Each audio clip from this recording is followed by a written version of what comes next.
Wow বৌদি, শুনলাম নাকি তোমার নাকি দুটো জমজ বাচ্চা হয়েছে, একটা ছেলে একটা মেয়ে। কি হয়েছে বৌদি, তুমি কি কোথাও যাচ্ছ? হ্যাঁ, মেয়েটাকে অনাথ আশ্রমে দিতে যাচ্ছি, দিনটা আমার জ্বালিয়ে খাচ্ছে।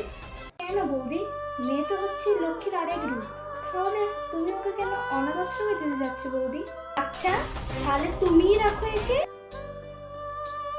এবারে কি হলো? হ্যাঁ, আমাকেই দাও।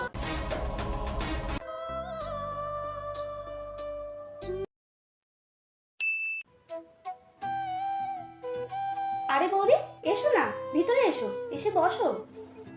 আরে না না, আমি বসবো না, আমি এক্ষুনি চলে যাব। তারপর বৌদি, তোমার ছেলের কি খবর?